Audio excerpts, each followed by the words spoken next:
خوش اومدید به نوالیسم مدرن که در شمنیسم کاستاندا رو به زبان امروزی تجزیه و تحلیل می‌کنیم.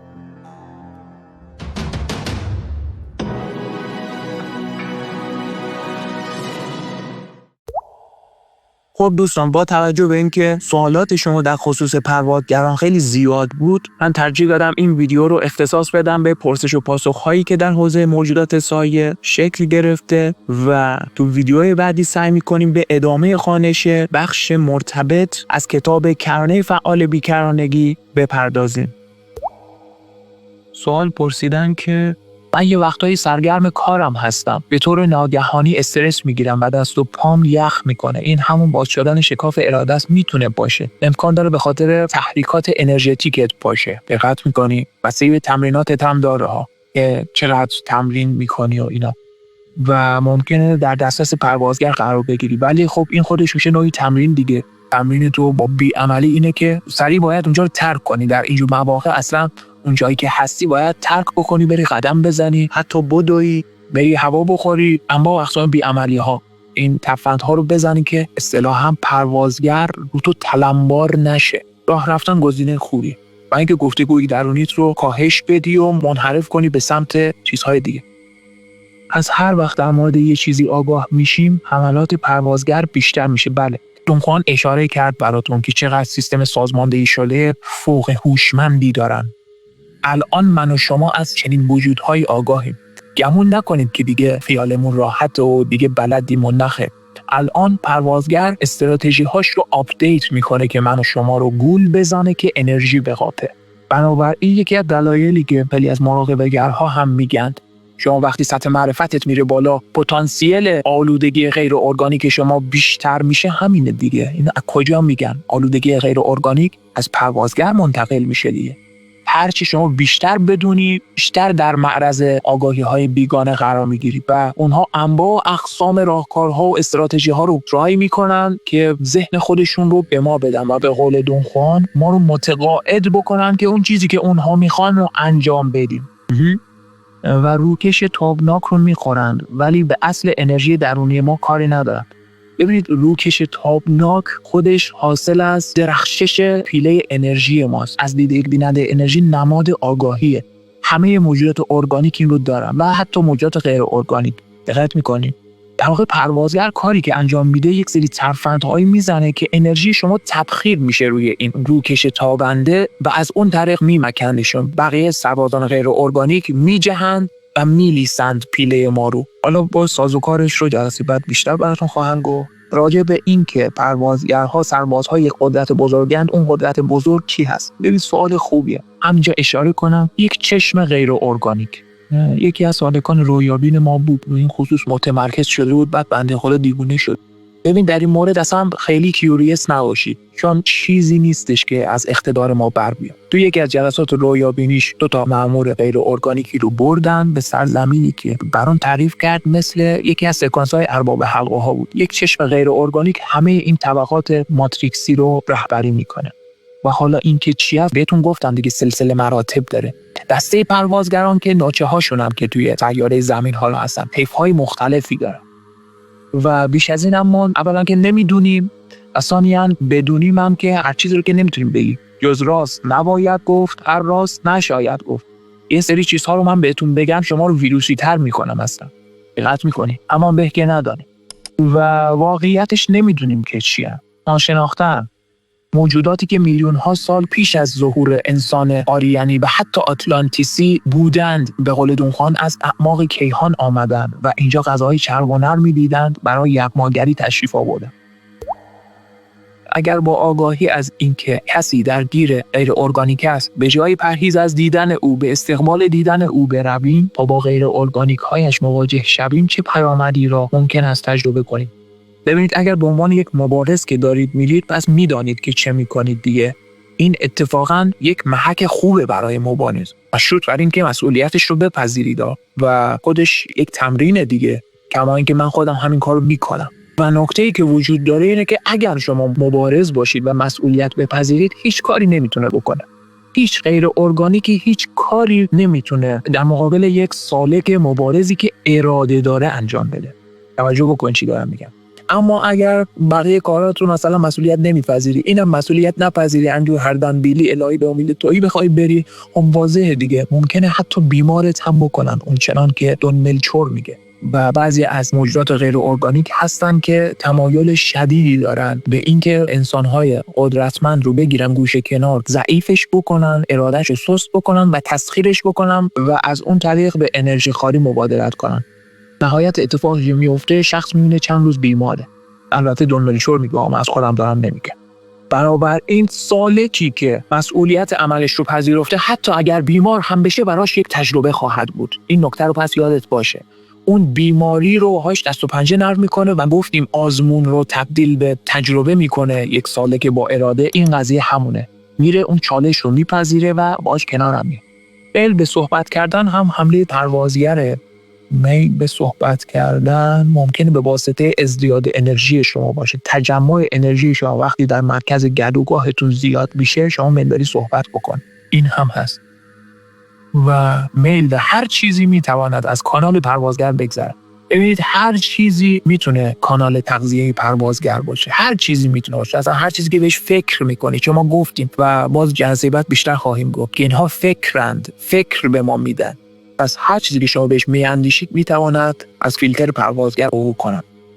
من دوبار در رویا پیش به حرکت جهش کنندگان را احساس کرده و از خواب با وحشت پریدم. آیا مربوط به همه پروازگران بود یا مورد دیگری؟ اگر شاکله های تاریکی داشتن، شبح های با گوشه های بیشکل و تیزی داشتن، گاهی اوقات ابعاد مختلفی میگیرند، اندازه های مختلفی میگیرند که کارلوس تحت عنوان سایه های گلی ازشون یاد میکنه. اگر این دریافت رو در شما به وجود آورد، شما با یک سایه گلی سر و کار دارید، بدین که پروازگر، چون واقعا مثل جل بیشکلی میمونند، از جنس سایه که پخش زمینند یا تو هوا معلق و شناورند. واقعا سایه‌اند بچه‌ها، موجودات سایه‌اند، شادو بینگ هستند. و کارلوس این استعاره رو هوشمندانه به کار برده. وقتی که گیرودار و مشکلات زندگی زیاد میشه و همه جوره از هر جهتی اذیت میشی، خانواده بهت فشار میاره و به طور کلی فشار زندگی تونال به حد طاقت فرسایی میرسه. البته برای کسی که سالک هست، از غیر ارگانیک هست، آفرین، اون فشار القایی غیر ارگانیکه. اون سازوکاری که تو رو تحت فشار قرار داده، ما گفتیم یک پایگاه ارگانیک داره. اون پایگاه ارگانیک جز اون سیستم سازماندهی نظام یغماگران بیگانه است. مثلا خرد ستمگران هم قبلا براتون مثال زده بودی، درسته؟ بنابراین اونی که تحت فشار تو رو قرار میده ابزار بیگانه است که اون فشار رو به تو القا بکنه. خب مثلا مثال بزن، مثلا اگر اون خانواده نبود، اون فشاره نبود، حالا یه فشار دیگه بوده، کار ندارم.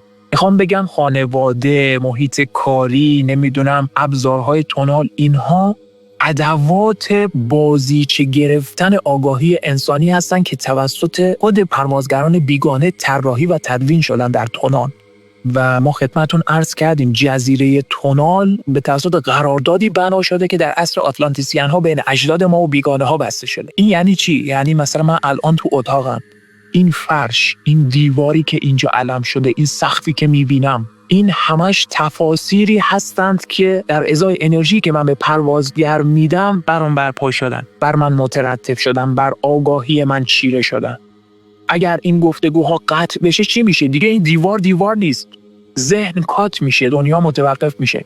پس تمامی این ابزارها رو در واقع خیالتو راحت کنم بهت بگم کار پروازگره. منتها خیلی سازماندهی شده. یعنی چطور بهتون بگم، اول عصر آریانی که خب خونه وجود نداشته، تازه وارد تونال شدن دیگه. پیوندها تازه از دقت دوم اومد به دقت اول، به توسط حملات پروازگر تازه اومدن تو دقت اول. خب تازه خونه ساختن، تمدن‌های اجتماعی و انواع و اقسام موارد، نظام‌های جوامع مختلف شکل گرفتن. این ارتقای تمدن و خود سیویلایزیشن استراتژی پروازگر اصلا. و امروز الکتریسیته، تکنولوژی، استراتژی‌های مدرن پروازگران، چنان که کارلوس کاستاندا میگه صنعت پورنوگرافی، صنعت سینما، اینها همه راهکارهای نوین برای یغماگری انرژی موجودات ارگانیکه تا توده ها رو بکشن به سمت انرژی خالی. مثل چی میمونه؟ مثل اون مرغداری رو که دون خوان مثال زد. مثل این میمونه که یک مرغداری عظیمی داری، حالا میخوای صید کنی، چی کار کنی؟ مثلا انگولکشون کنی. با یک سری ابزارهایی مثلا یه جا دون میپاشی، یه عده مثلا 100 تا مرغ تجمع میکنن، پس از تجمعشون اونها رو میقاپی و از همونجا برداشت میکنه.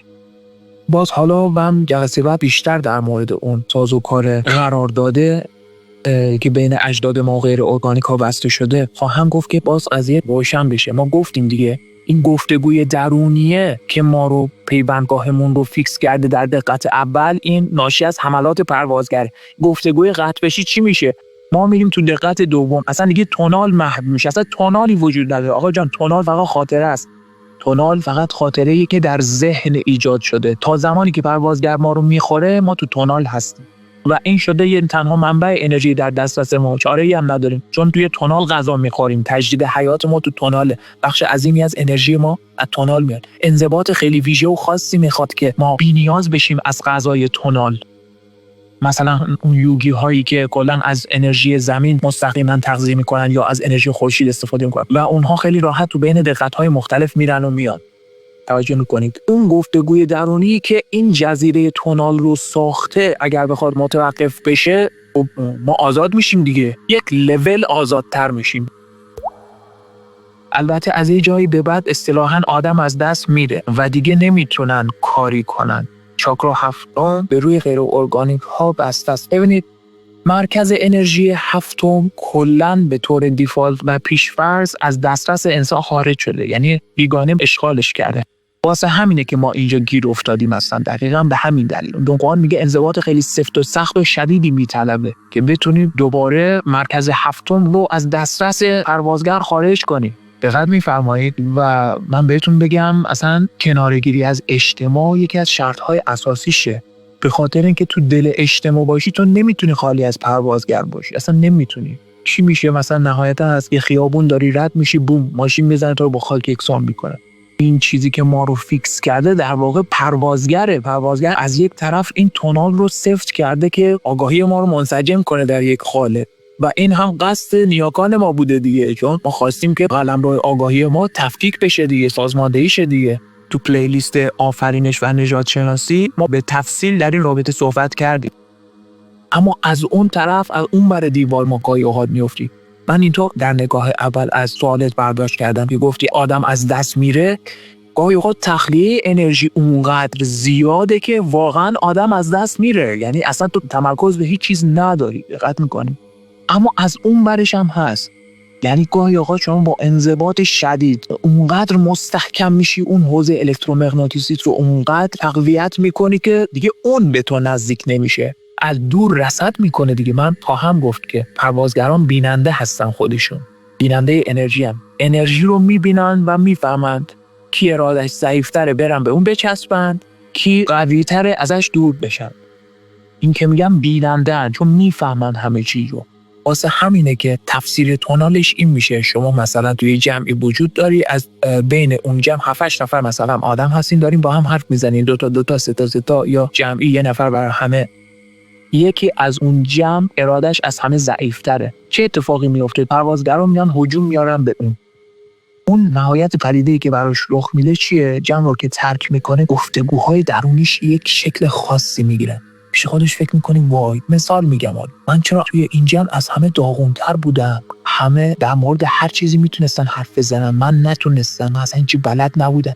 ببین این حرفا مال این شخص نیست، اصلا ربطی به انسان ندارن. این حرفها، این گفتگوها همشون منشأ بیگانه دارن. چرا حالا به این چسبیده؟ به خاطر اینکه ارادهش ضعیف بوده، اصلا ندونسته که چی کار میکنه. مثال خواستم بهتون بزنم چطوری میچسبند اینا، اینه کنه میچسبند و از شخصی به شخص دیگه منتقل میشن، حتی ناخودآگاه. واقعا همشون هم ناخودآگاهن، اصلا هیچ کدومشون هم سالک نیستا، ولی این تیپیه. گفتگوهای درونی شما جهت میگیره، جهت خاصی میگیره. اگر دقت بکنید شما متمرکز شید، به خصوص اگر به فرکانس های آلفا برید توی اینجور مواقع، میبینید اصلا یه سری فکرهایی که ربطی به من ندارن به من اتچ شدن. واقعا این آگاهی رو خودتون به دست میارید. این کتاب خوب است دیگه بچه‌ها، من براتون میخونم دیگه. نظرتون چیه؟ خوبه همین کتاب رو بخونم؟ البته این بس خیلی پیشرفته است، شما باید پروازگر رو بشناسید. من اگه همینجوری شما رو رها بکنم وسط بیابان، فردا داستان میشه، واسه خود داستان میشه. باید قصد کردی، شناخت پیدا کنی، شناختتو کامل کنی. پس بحث من تا همینجا نگه میدارم. مابقی داستان رو از رو کتاب کرانه فعال بیکرانگی در ویدیوی بعد در خدمتتون خواهم بود.